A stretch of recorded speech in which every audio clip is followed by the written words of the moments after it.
não sei como é que vocês aqui no estado de Santa Catarina denominam um dia como o de hoje. Mas lá, nas minhas terras cariocas, eu aprendi com um querido amigo que o nome disso é estiva doutrinária. Quando eu falei com a minha esposa de manhã, ela perguntou, como é que está a estiva? Estiva doutrinária. E o Leopoldo Machado, para tornar essa estiva doutrinária mais leve, ele dizia, quando a gente saía para esses encontros, como esse feliz encontro que nos reúne nesse dia, que nós somos caixeiros viajantes da mercadoria divina. A mercadoria não nos pertence. Estamos honrados temporariamente porque ela está em nossas mãos para levá-la adiante. Quando eu me propus a enfrentar o desafio de fazer um mestrado em serviço social, o meu orientador, aceitando o que eu pensava em fazer, ele não sendo espírita, me dizia sempre, Edivaldo, você aí que é espírita, já que você está na sua dissertação, você vai tratar do trabalho espírita, não sei o quê, faz o seguinte, pega um caderninho, e todas as atividades que você vai espírita, você anota tudo. Eu me lembrei muito dele, do meu querido professor Márcio Broto, eu passei o dia todo aí anotando coisas para cumprir as ordens do chefe, ou tentar cumprir do Michel. Nas minhas anotações, o que ficou, o que me veio das anotações, né, o que me chegou, foi o seguinte, teve um momento que foi a única apresentação que eu perdi, porque eu saí para gravar uma entrevista, foi da Ana. E a Ana andou falando da Constituição, que vai completar 31 anos, né?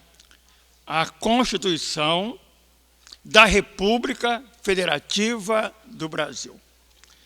É importante trazê-la nesse dia, diante de tudo que foi apresentado, tratando do SAPS ou da APS e de uma política mais ampla de proteção de assistência social, porque a Constituição da República Federativa do Brasil foi e é um divisor de águas na história do Brasil, no sentido amplo, mas também no sentido específico e particular da política de proteção social, de assistência social. Quando nós olhamos para 1988, numa visão retrospectiva, nós temos 3 décadas vencidas. 30 anos é muito pouco tempo. Sobretudo se você colocar esse período de 3 décadas em comparação com o período anterior, antes de 1988. Por quê? Porque o período anterior começou logo com o descobrimento do Brasil. No Brasil, colônia, no Brasil, Império I e II, no Brasil, República, nos 30 primeiros anos do século passado, nas rupturas que fizeram dos 30 anos iniciais do século passado e tudo que veio depois, no chamado período da ditadura de Vargas. Então, é um tempo muito longo de história, comparado com esses 30 anos. E quando nós falamos da política de proteção social, de assistência social, o tempo ainda é menor. Porque se a política de assistência social está entranhada, se insere na Constituição da República Federativa do Brasil, dando nascedouro a essa política? Sim. Origem, nascedouro, sim. Nasce ali, sim. Essa política que nós estamos tratando não existia no Brasil antes. E é curioso, e daí já começa a nossa confusão, porque esse algo novo que a Constituição da República Federativa do Brasil propõe, mantém um nome velho. É algo novo, etiquetado com o nome antigo, assistência social. Já começa por aí a confusão. Manteve-se o nome anterior. Muda-se a concepção, mudam-se os conceitos, as categorias, criam-se novas instituições, mas o nome é o mesmo. E aí já começa, repito, uma confusão. Se a política de proteção social, de assistência social, tem origem em artigos da nossa Constituição, que vai completar 31 anos em outubro próximo, ela, de fato, só começa a se efetivar em 1993. Há um interregno aí, entre 98 e 93, que é um limbo. É algo que está no ar, indefinido. Então, veja, aí o tempo ainda é menor, de 93 para cá.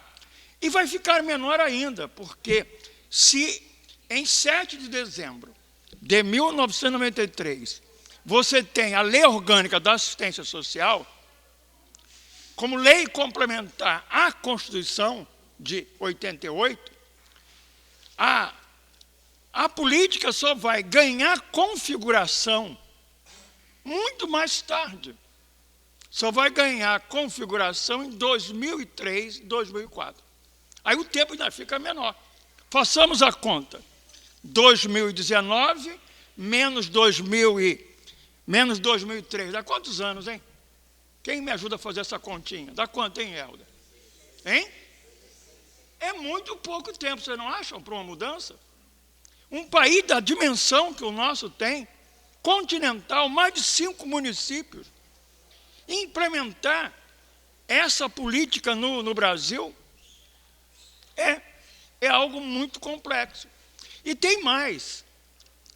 E ela só foi ganhar, vamos assim dizer, a configuração definitiva numa lei 12.435, que altera a Lei Orgânica da Assistência Social, põe para dentro da Lei Orgânica da Assistência Social, o Sistema Único de Assistência Social, que é um modelo de gestão de uma política pública nacional, de âmbito, de abrangência nacional, que tem competências definidas na esfera federal, na esfera estadual e na esfera municipal.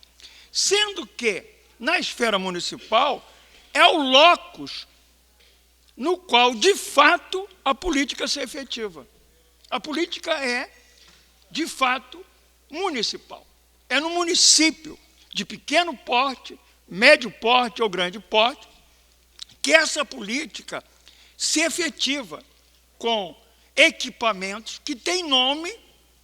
A velha política, ainda que mantendo o nome, não tinha, tem um desenho, tem uma configuração institucional com nome.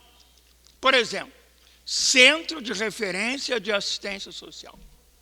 Centro de Referência Especializado em Assistência Social. Falou-se aqui em Centro Pop. Isso tudo é muito novo, desenhado em documentos, com normativas, com orientações técnicas, com definição de equipe mínima, tudo muito novo. Eu estou querendo dizer com isso que, registrando, como meu querido Márcio Bruto mandou registrar, aqui o dia inteiro, eu entendo e quero compartilhar com vocês, já que o nome é compartilhar, que eu pude, na anotação, perceber uma confusão. Aí vocês vão dizer, Edivaldo, você depois de um dia todo de trabalho, você vai dizer que isso aqui foi confuso? Foi. Mas ao afirmar isso, eu não estou criticando no sentido da palavra condenatória. Está tudo errado, ninguém sabe nada. Não. É uma crítica, porque eu estou numa posição de pensador, e eu tenho que usar esse exercício de reflexão, senão eu acho que eu não daria a contribuição que eu tenho que dar aqui. Veja, mas eu entendo que é absolutamente natural.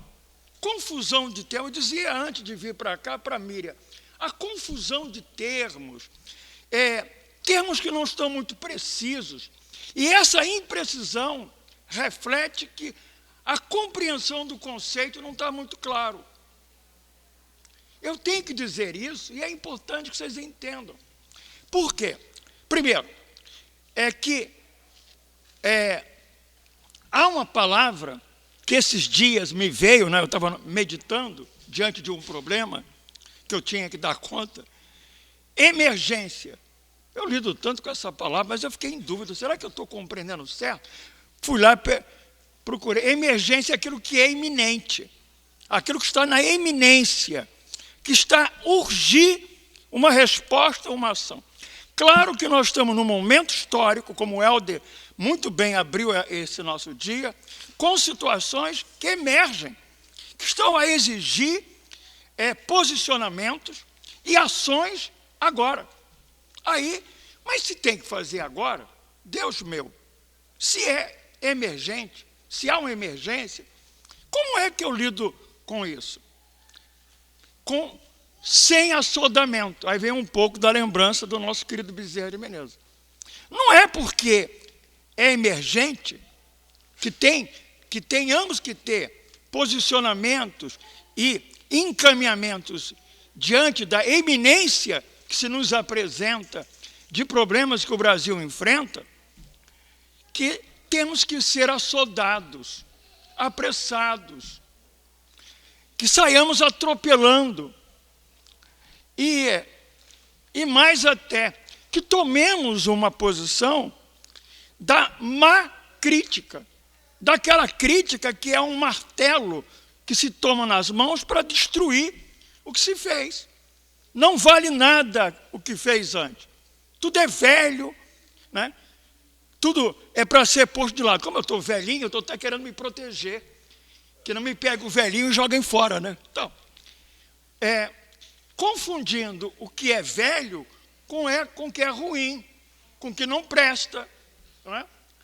Ter essa atitude apressada de querer sair derrubando tudo. Não é assim que se faz mudanças. É preciso entender que a história é um movimento. É um movimento que tem rupturas e continuidade.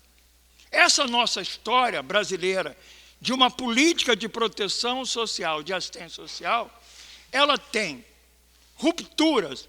Temos vivido e estamos vivendo rupturas. É aquilo que está na lei do progresso. O edifício ficou carranchoso, se apodreceu, e é preciso que ele venha ao chão. É ruptura. Mas ruptura que tem continuidade. Daí o respeito, a prudência com aquilo que tivemos antes, com aqueles que nos antecederam, que ergueram obras, que fizeram um trabalho nos centros espíritas, como puderam e como sabiam. Então, isso é uma atitude. Não podemos ter outra posição. E essa mudança, ela vai vir processualmente, ainda que com a emergência dos problemas que temos que enfrentar.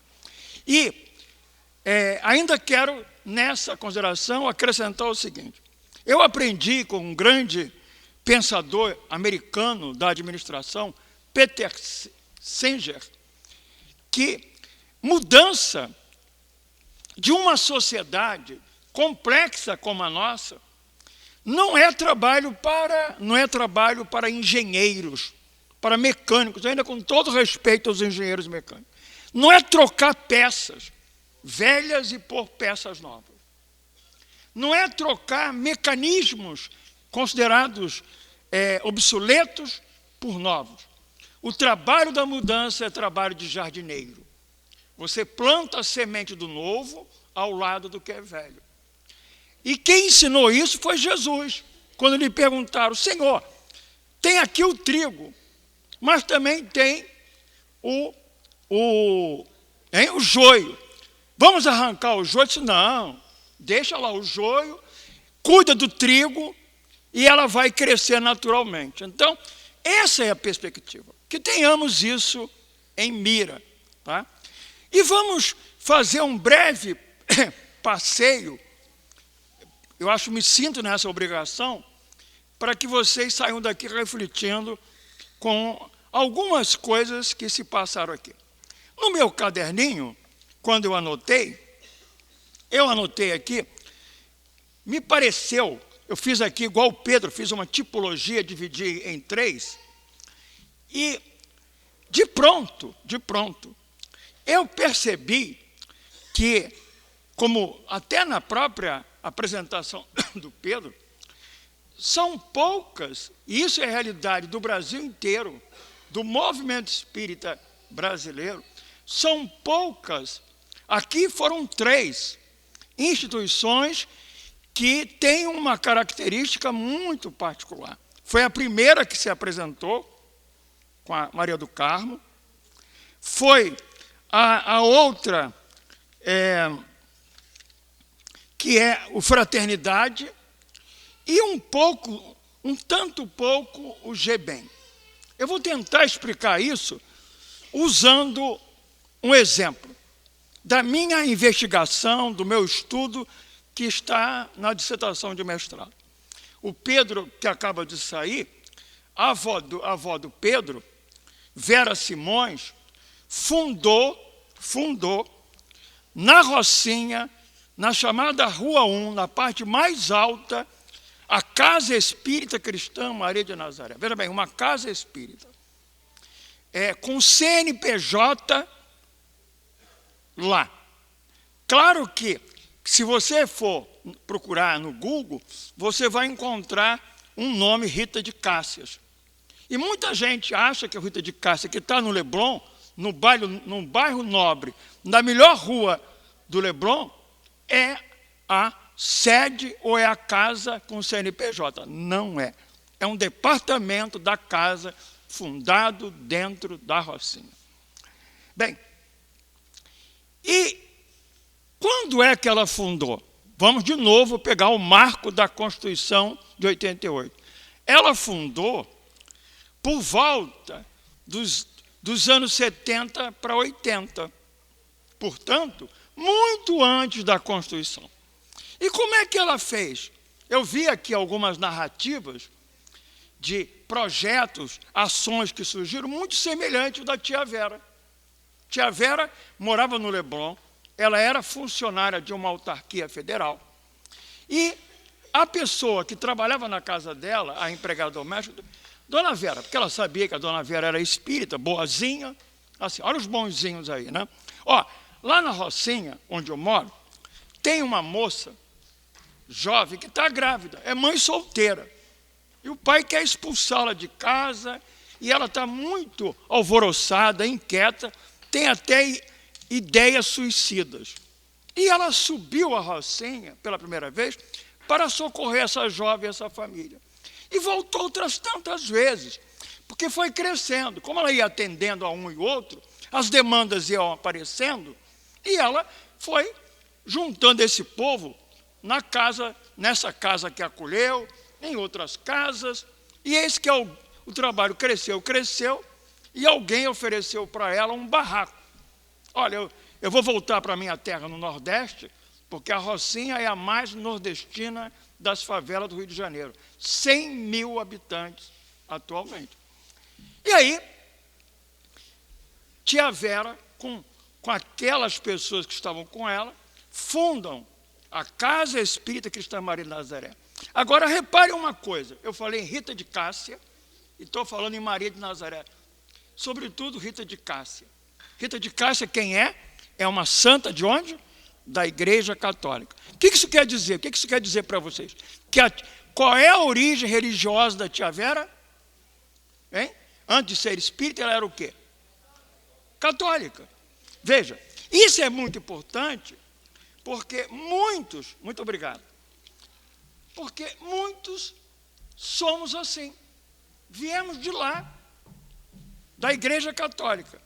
E os que não vieram da Igreja Católica, ou não vieram de igreja nenhuma, não escapam de uma matriz que os sociólogos, a que o Pedro se referiu, da religião, estudiosos, antropólogos, chamam de matriz de cristianismo católico, que é a marca do Brasil. Cabral chegou aqui acompanhado de padres. A Santa Casa Misericórdia foi a grande obra social da Igreja Católica. As paróquias todas, ao lado da missa, do culto, da ação religiosa estrito senso, tinha uma mesa dos bodos, onde tinha os pratos, as comidas para os pobres. Tem alguma coisa semelhante com o que o Pedro apresentou? Qual é a maior atividade do centro espírita? Não é distribuir cesta básica? Quem nos antecedeu foram os católicos. Falou-se aqui em visita domiciliar. Você sabe quem fez isso no Brasil, antes dos espíritos?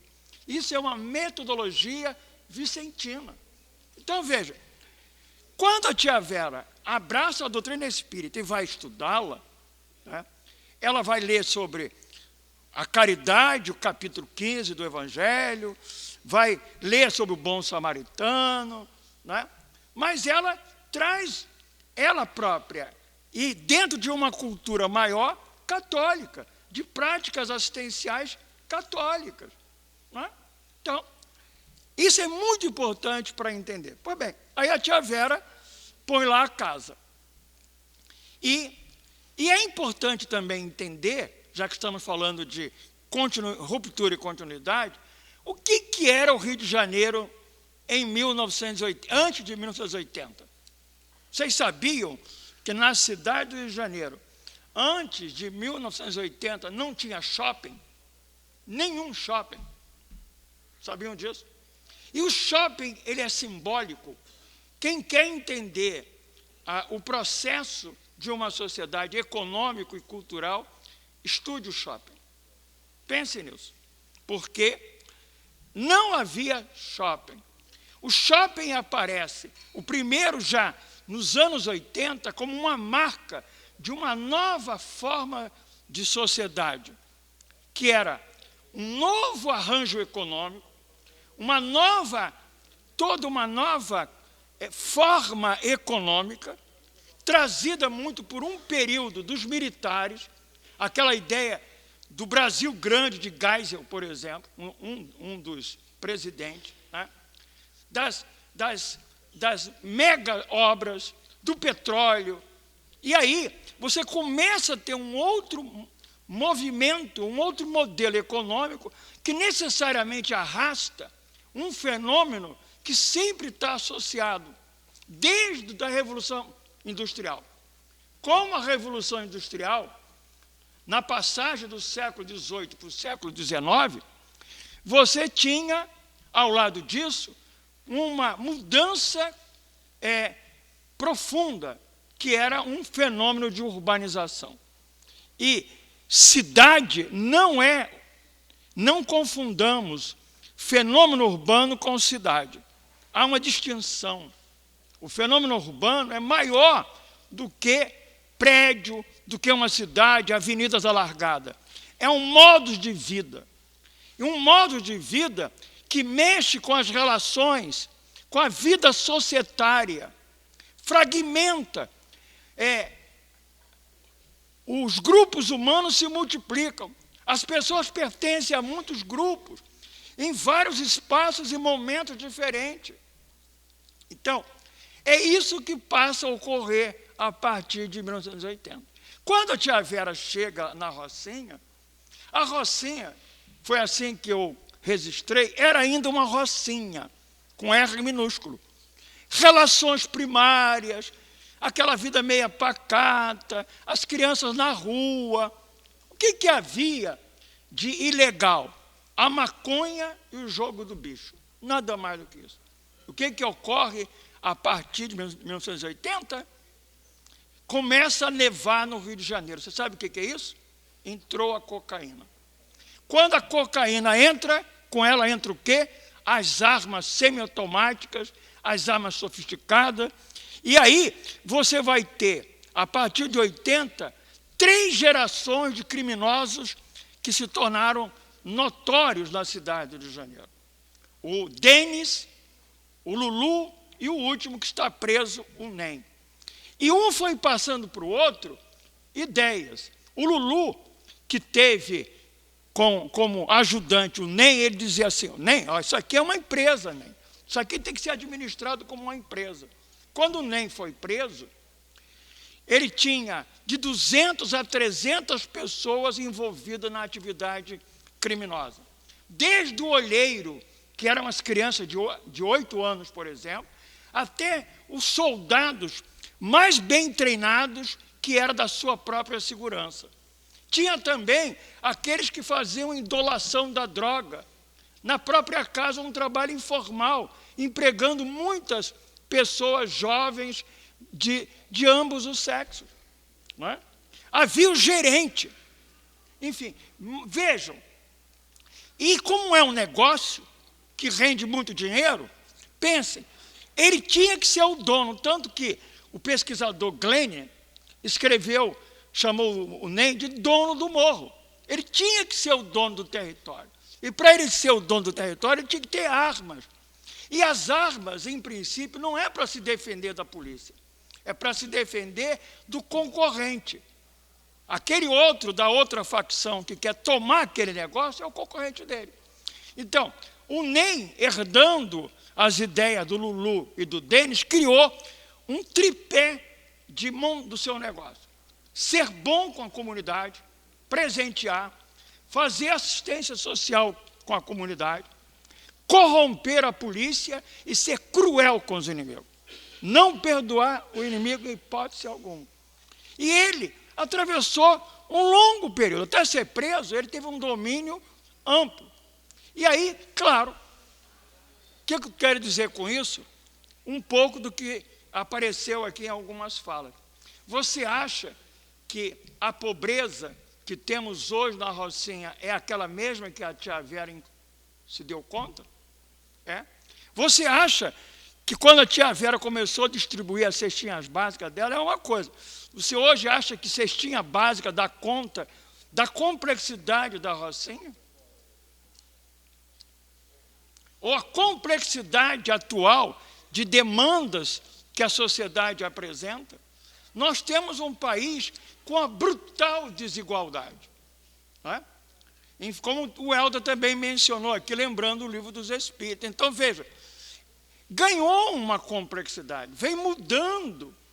E quando você está falando no shopping, também o shopping é símbolo do que o Frei Beto chama de uma nova religião, que também apareceu, de certa maneira, na fala do Helder. O consumo, o consumismo, não é? Que é um modelo de sociedade. Mas esse modelo de ter, comprar roupa, tênis, vocês acham que isso aí é só para a classe média que mora no Leblon? Será que a garotada que está lá na Rocinha não quer também o tênis, não quer também a roupa, não quer não sei o quê? Hein? Então, veja, como vai ganhando complexidade. São mudanças. Pois bem, quando eu estou falando, tentando não me perder, né, no tempo, eu estou insistindo, pode até parecer que eu estou sendo redundante, e não estou falando política pública de proteção social, de assistência social. Por que eu estou dizendo isso? Porque a grande diferença, o que faz a diferença entre a política atual de assistência social, que está na Constituição, está na Lei Orgânica da Assistência Social, está no SUAS, a grande mudança qualitativa está na palavra proteção social. Ela é uma política de proteção social. E proteção social traz em si uma ampliação do entendimento da pobreza. Quando você traz a proteção social, você está dizendo que você percebe, admite aquela pobreza do tempo da tia Vera que continua, tá? Existe, a chamada dimensão material da vulnerabilidade social, que é o quê? Renda precária ou nula. Há pessoas dentro da Rocinha que não têm renda. Acreditem, não tem renda. Ou tem renda precária. Ok? Mas é também dimensão material o não acesso aos serviços. A Rocinha tem 3 clínicas da família. Funcionam, atendem. Tem um CAPSI, atende. Tem uma UPA, atende. Tem várias escolas, atende. Eu entrei numa escola, esse ano, fui visitar uma escola na Rocinha que eu não conhecia. Foi no começo do ano, estava um período meio de férias. Eu fiquei espantado, uma escola grande, era um CIEP, imenso, parede suja, tudo sujo. Eu fui entrando, dei de cara com um diretor de bermuda, todo sujo, pintando. Você desculpa, eu não vou poder te dar atenção, porque só agora eu marquei com você, mas as tintas que eu pedi de campanha, de favor, eu ganhei, chegaram hoje, eu não posso adiar. Mas a subdiretora vai te atender. Ele pintando a escola. Cadê o Estado, o município, para conservar, proteger? E uma semana antes, eu estive numa outra escola municipal, ali próximo, que ali é um bairro chique, São Conrado. Que escola linda, que escola arrumada. Quem é defeito do diretor? Não, porque aquela escola não está dentro da Rocinha. Quando você adentra os territórios, você tem péssimos serviços que não funcionam, de saúde, de escola. A cidade é desigual. Isso é que é fenômeno urbano. A cidade capitalista, isso foi até estudado já por autores, a marca de uma cidade contemporânea é a cidade capitalista, que tem essas desigualdades. Você tem locais que não têm iluminação, não tem água. Rocinha não tem saneamento. É um dos maiores índices de tuberculose da cidade do Rio de Janeiro, é a Rocinha. Então, repare bem, está aí a desigualdade. Como é que você lida com isso? Não é? Então, a proteção social, da assistência social, ela se volta para sofrimentos. Ela trouxe uma categoria, sofrimento, que não é o sofrimento psíquico do transtorno mental. Não é necessariamente. É sofrimento por esse dia a dia pesado, cotidiano, para sobreviver, o trabalho, ainda mais atravessado pela violência. Isso traz um sofrimento, um desgaste, atinge a autoestima, o valor pessoal. Eles não vão à praia, a praia está perto. Eles têm não saem da Rocinha, eles não frequentam o shopping do São Conrado, eles não vão ao shopping da Gávea. É a maior dificuldade vocês tirá-lo lá de dentro para qualquer coisa, seja adulto, criança, o que você possa pensar. Porque eles não se sentem pertencentes à cidade maior. Eles não pertencem ao Leblon, não pertencem à Gávea, não pertencem a São Conrado. Não é? Então, repare, aí vai aparecer uma dimensão da vulnerabilidade que é relacional. É outra dor, que é fruto da baixa autoestima, do desvalor, desse sofrimento cotidiano de não ter seu direito atendido, de receber não, nada funciona, né? Da violência ali, da falta de recursos. Não tem praça dentro da Rocinha. Como é que uma criança brinca se não tem praça? O assistente social que trabalha comigo lá, que mora lá, disse de volta, eles brincam no lixão. É no lixão que eles brincam. Então, isso traz um sofrimento. Daí a dimensão relacional. Vejam como é que as coisas ganharam uma complexidade. Então, em resumo, proteção social, essa palavra, hoje, ela tem um sentido assim. Proteção vem do latim, protetione, significa preservar, garantir a vida, promover a vida. Aquela ideia de dar cesta básica, lá atrás, na velha assistência, é porque ele era um carente. Alguém de barriga vazia que você tinha que encher a barriguinha dele. na concepção da proteção da nova política, é garantir o alimento, e aqui falou-se num dado momento de uma lei brasileira avançada, lei de segurança alimentar e nutricional, como direito, como direito, ele tem direito a comer, não é favor, é direito, porque lá no Livro dos Espíritos, questão 880, o primeiro direito é o de viver. A ninguém é dado o direito de atentar contra a vida de outrem. E matar não é só pegar uma R-15 e atirar no outro, não.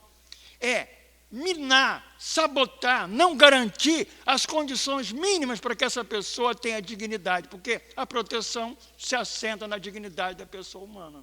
Então, veja como é que isso muda. Pois bem, a tia Vera, ela desencarna antes dessas mudanças todas. Os que deram continuidade ao trabalho dela se viram com um problema. Não é?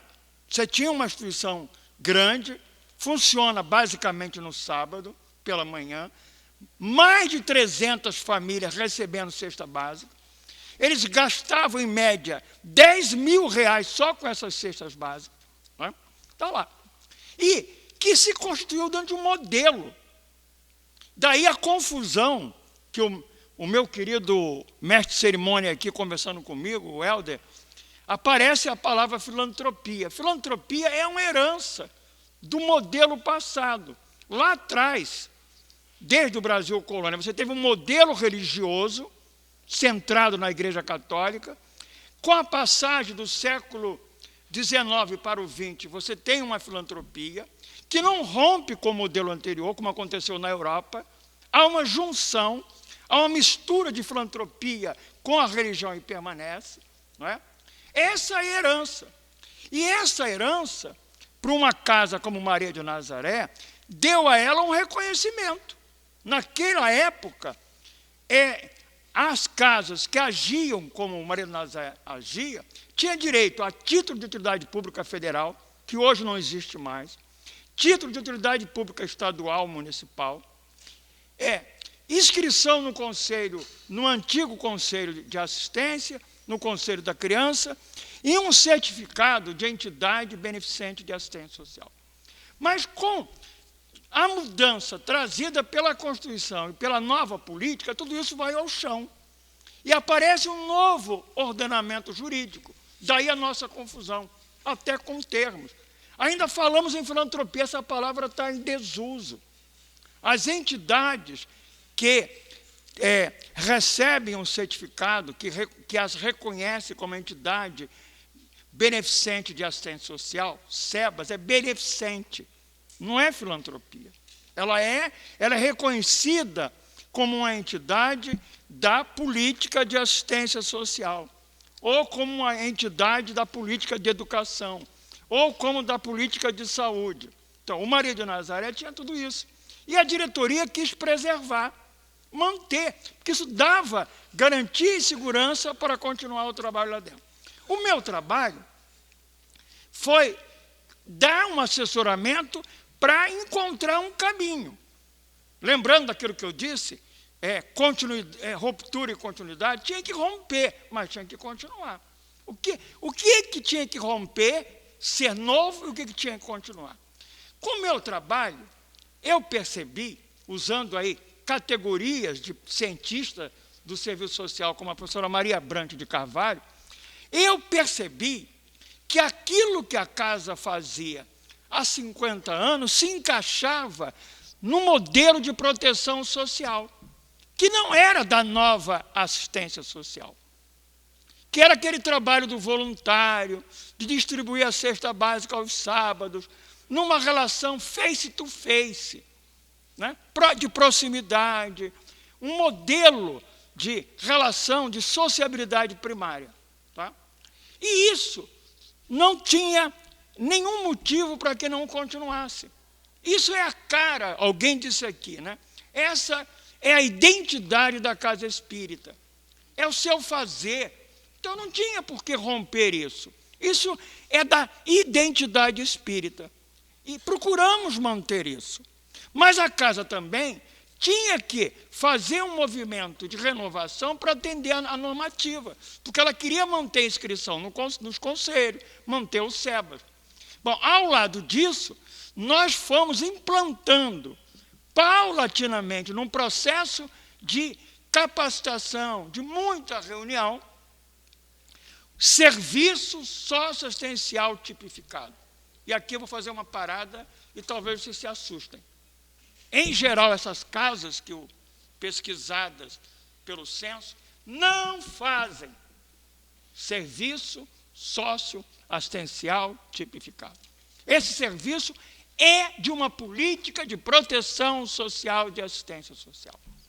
O que as casas espíritas fazem, e em geral, é proteção socio-religiosa. É o trabalho com voluntário. E qual é a importância desse trabalho? Que apareceu aqui nas diversas falas. Não é? Há uma autora de serviço social, Potiara Pereira, que estudou as necessidades humanas e baseada em pesquisadores ingleses, e identificou que a grande direção de todos nós, o que nos torna humanamente saudáveis, é uma palavra chamada autonomia. Nós precisamos de ser autônomos, exercer a nossa liberdade de escolha, conduzir a nossa vida. E aí isso tem a ver com a proteção. Olha que mecanismo quase matemático. Quando eu estou ameaçado, na minha dignidade humana, na minha até sobrevivência física, porque não tenho comida, porque não tenho moradia, porque estou na violência, eu estou em vulnerabilidade social, porque eu estou numa situação de risco. Ok? Eu preciso de proteção. O que isso quer dizer? Que eu sozinho, eu, Edivaldo, ou eu, família, não dou conta dessas minhas necessidades. Eu tenho que precisar de proteção. Quanto maior ela for, para atender aquele momento que eu estou, menos autonomia eu tenho nesse momento. Estou dependente de serviço, pessoas. Mas esses serviços que se me são oferecidos deveriam, ao me atender, simultaneamente me atender nas necessidades que eu apresento, mas ter uma relação comigo que me levasse à minha autonomia, de voltar à autonomia. Eu não poderia ficar eternamente dependente daquele serviço, daquelas pessoas. É igual o samaritano. Não é? Ele estava dependente, lá o caído, porque estava caído, semi-morto. Ele foi amparado, levado para uma hospedaria. Se ele melhora, ele tem que continuar a vida dele, trabalhando, sendo pai, sendo filho, escrevendo. Não é? Então, olha, a autonomia. Pois bem, a Potiara elenca várias necessidades. Uma delas, que é básica da história humana, é a necessidade de alimento. E aqui, o Mário, de maneira brilhante, no livro, eu quero que vocês, depois que eu não vou ter tempo de ler, 98, anotem a página 98, leiam. Tem uma aula aqui profunda que precisamos fazer, uma reflexão. São palavras do Mário. Ele apresenta aqui a pirâmide de Maslow e ele diz aqui a certa altura. Ele fala dos direitos básicos, aí ele diz assim, observem, isso é profundo. É inteiramente verdadeiro que o homem vive apenas de pão, quando não há pão. Se a pessoa não tem o pão, que é o básico para a sua sobrevivência, se a sua autonomia está ferida ao extremo, é errado ele ir à casa e pedir pão. Pedir pão é errado. Ele vai para o umbral, para as trevas, porque ele está pedindo pão. Ele está dizendo aqui, ele reduz toda a necessidade dele, toda a motivação dele, diz aqui o Mário. Tudo que ele quer é o pão. Ele fala assim, quando esse homem acha-se preso às necessidades imediatas de um corpo, a gritar, tenho sede, tenho fome, estou carente de tudo material, não há motivação para buscar outros degraus. Então, é natural. Se ele faz isso, porque está nessa penúria toda, e ele repete isso várias vezes e se acomoda, quem sabe se o modus de atender essa necessidade é que não foi errado. Não contribuiu para aquele que estava nessa situação ganhasse autonomia. Por isso que o Mário gostava de perguntar: que relação é essa que eu tenho contigo que te leva você a me enganar, a mentir, querer roubar? Que sociedade é essa que eu ajudei a construir, que faz com que eu, para ter o meu direito, tenha que mentir, roubar, enganar? Temos que pensar. Então, veja, o que eu estou querendo dizer com isso? Primeiro, que não é pecado, ninguém vai para o umbral, ninguém vai para o inferno porque está distribuindo cesta básica, gente. Houve um equívoco no movimento espírita de associar a cesta básica a assistencialismo. Isso não é assistencialismo. O fato de dar cesta básica não é assistencialismo. O assistencialismo é o modo pelo qual eu dou a cesta básica.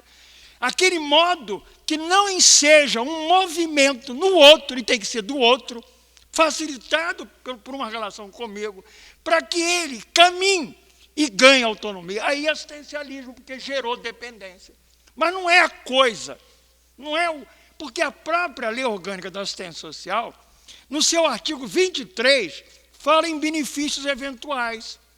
E entre os benefícios eventuais que estão tipificados está o direito à reprodução material na reprodução social. Alguém aqui já ficou com fome? Já teve um filho faminto e não ter um pão? Agonia, o sofrimento. Então leia o capítulo 13 do Evangelho, a página de Cáritas. Dei meu giro habitual.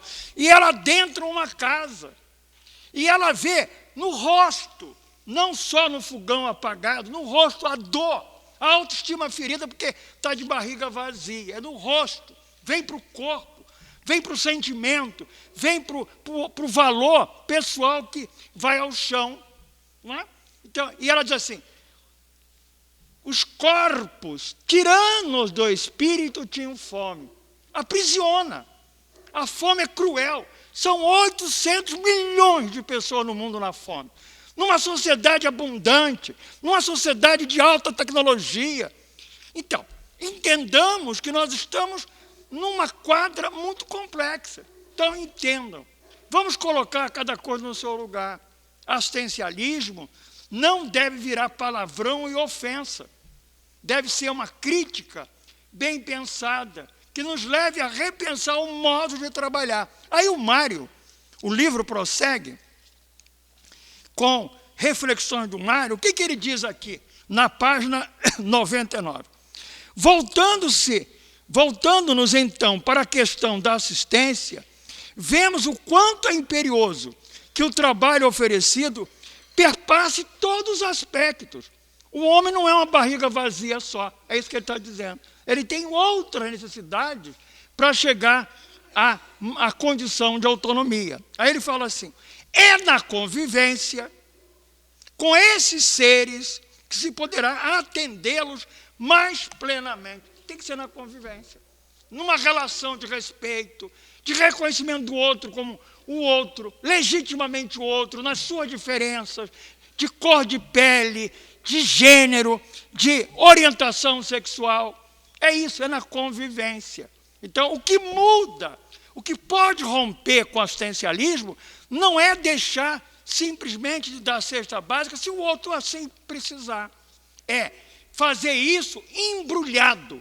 Esse alimento que é dado tem que estar embrulhado na convivência, numa relação amorosa, olho no olho, de respeito. Olá, como vai? Estou do teu lado, vamos junto e tal. Para que ele vá se apossando dele mesmo, porque é ele que se liberta, não sou eu que vou libertá-lo, e ele caminha na autonomia. Está aqui, vamos reler. Bem, para ir adiante, para a gente poder avançar.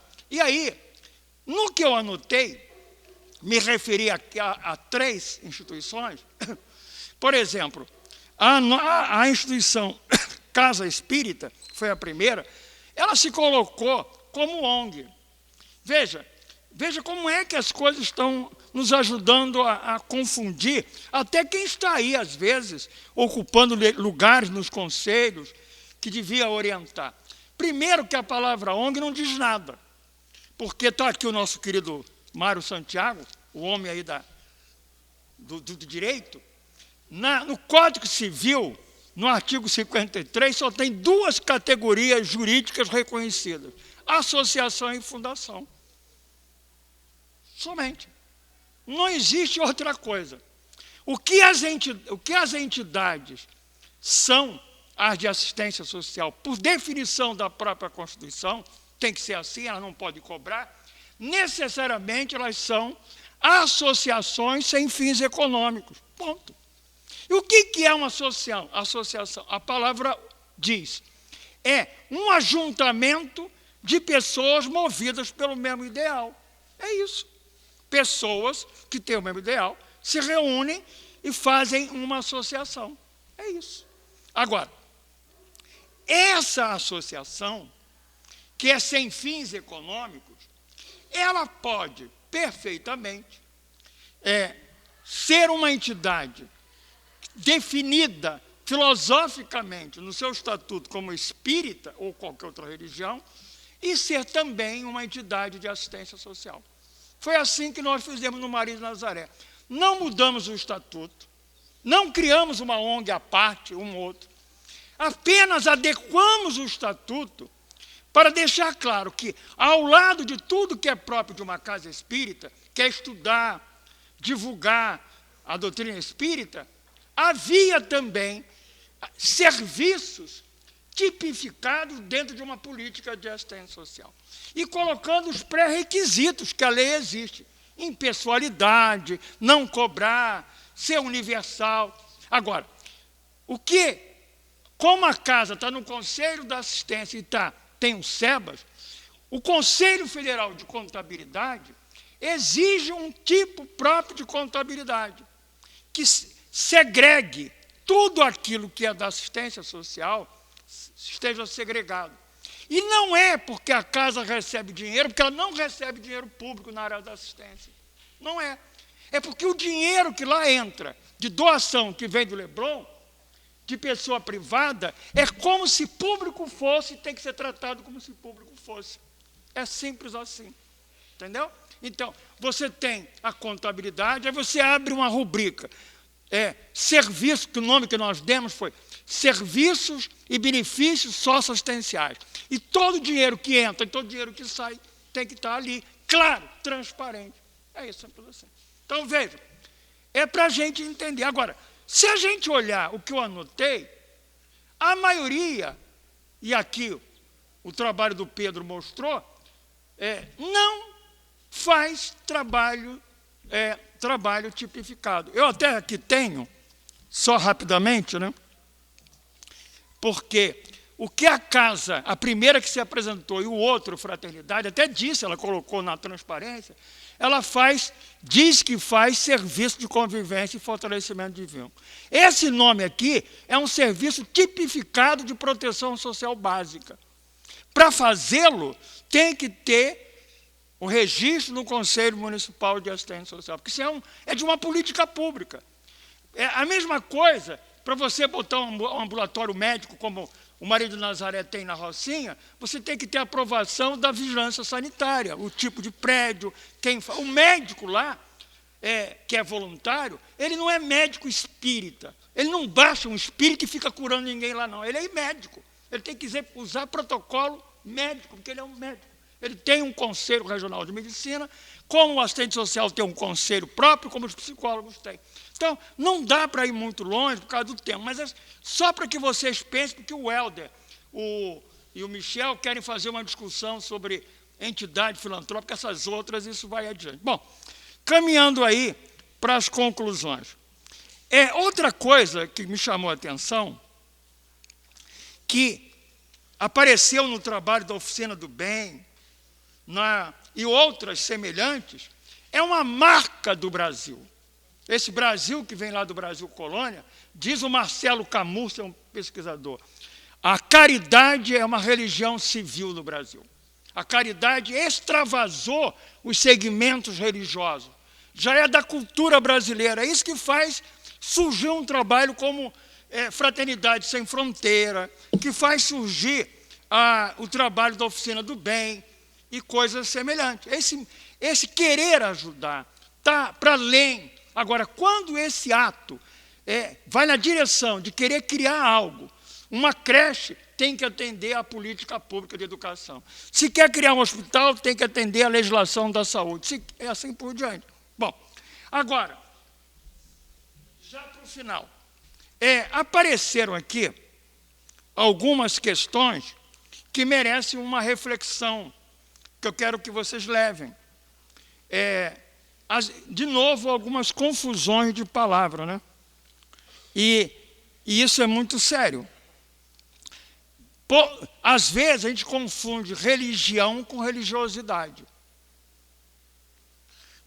O que nós, como qualquer religioso, não podemos fazer é trocar feijão por religião.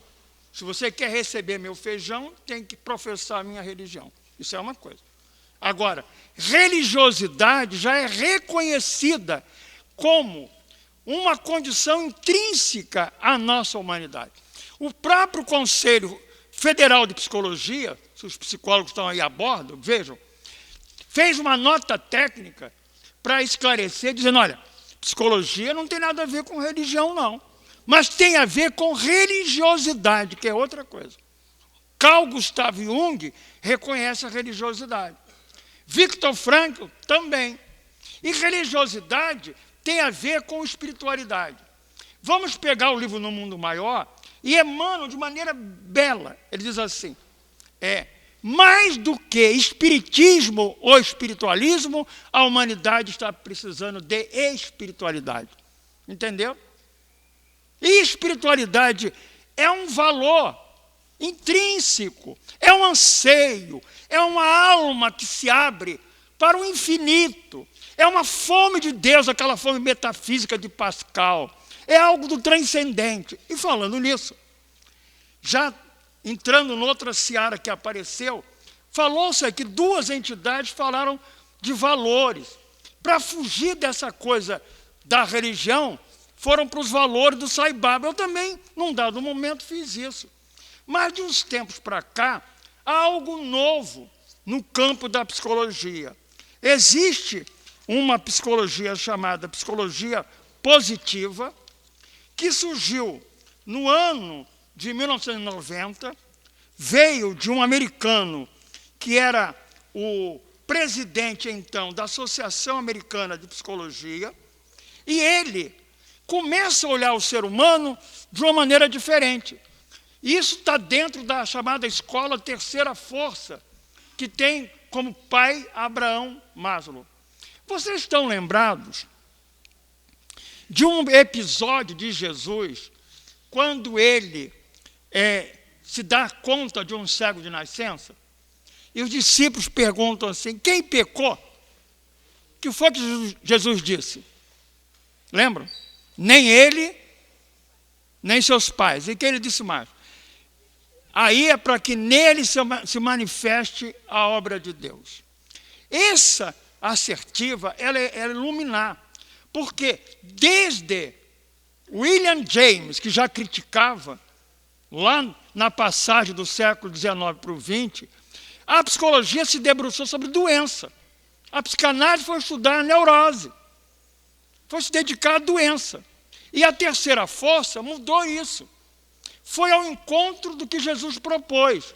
Jesus não estava preocupado com o erro, com o pecado, com a doença que ele trouxe de outra encarnação. Ele está preocupado com o potencial que há nele. Por isso ele diz, para que nele se manifeste a obra de Deus. E qual é a obra de Deus?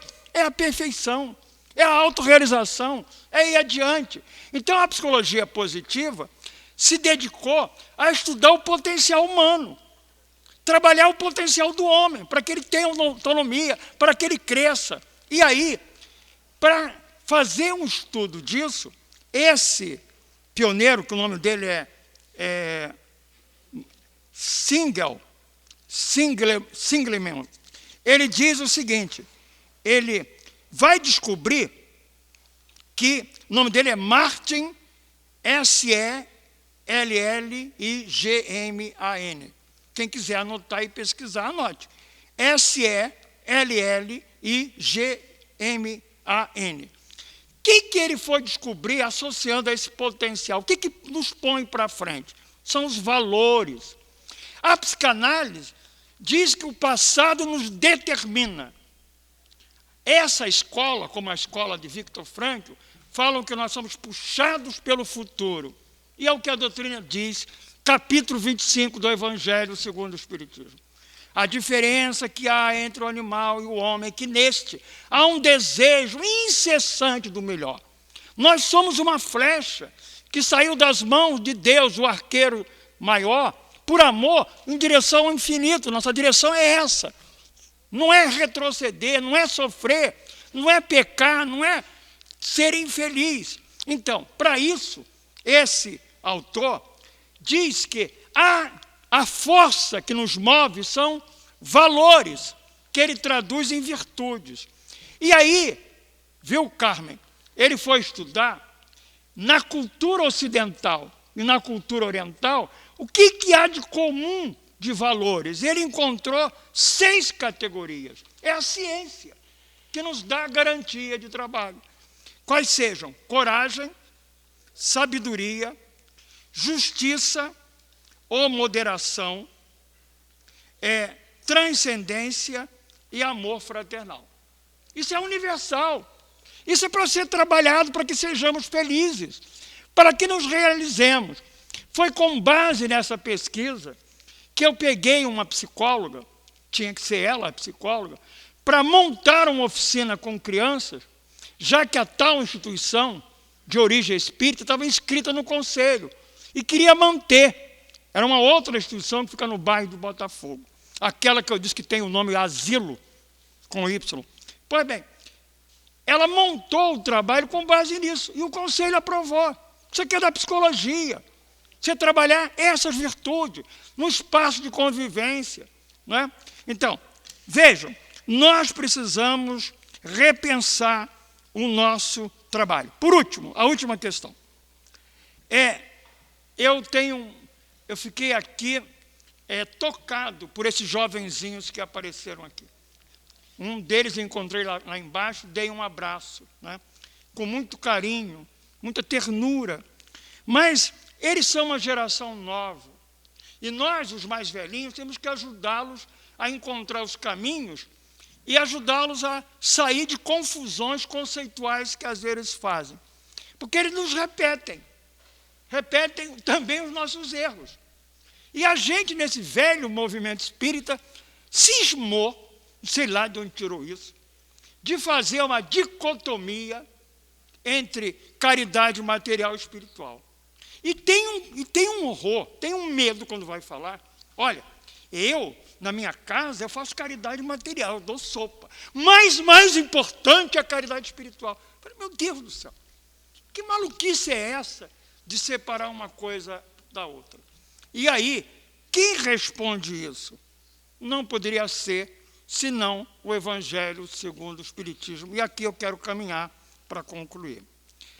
Lá no capítulo 13, item 18, uma aula. Aula de tecnologia social. Nós estamos aí inchados de tecnologia. Não é? O homem foi à Lua, sonha com Marte. Tecnologia, as redes modernas. Não é? E está faltando uma tecnologia social. E é por isso que nós estamos aí com 13,8 milhões de pessoas no Brasil em ansiedade. Temos aí os adolescentes com ideação suicida, suicídio e automutilação. Né? O que diz o texto? Vamos ouvir como quem ouve uma oração.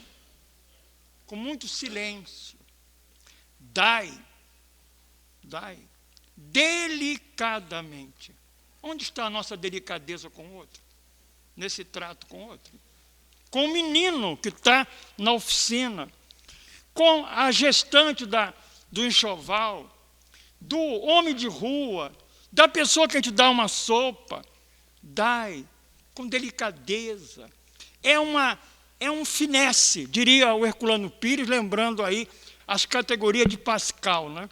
É finesse, é ser fino no trato, é uma sensibilidade, né? Aí ele diz assim, ó, juntai. Ele não manda separar, não.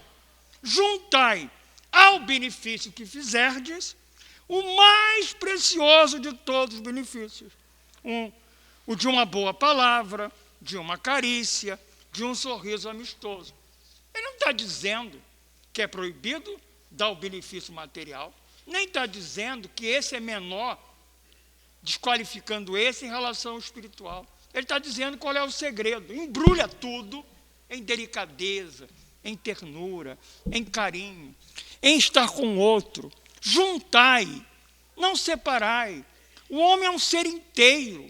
Ele tem fome na barriga, mas ele tem fome no coração. E ele tem fome de Deus. Que ele encontre em mim um companheiro. A palavra companheiro vem de comer o pão junto.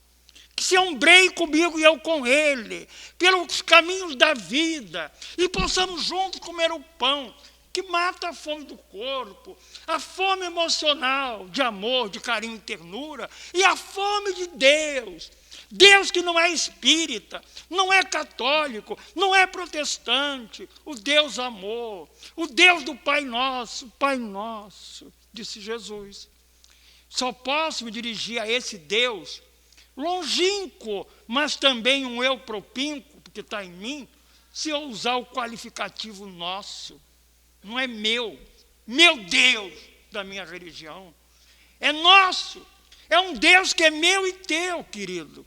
É um Deus que é meu e teu, querida. Para que estejamos juntos. Como o Mário dizia, vidas que se cruzam umas com as outras, né? Então, essa é a mensagem. Um encontro como o de hoje foi muito importante.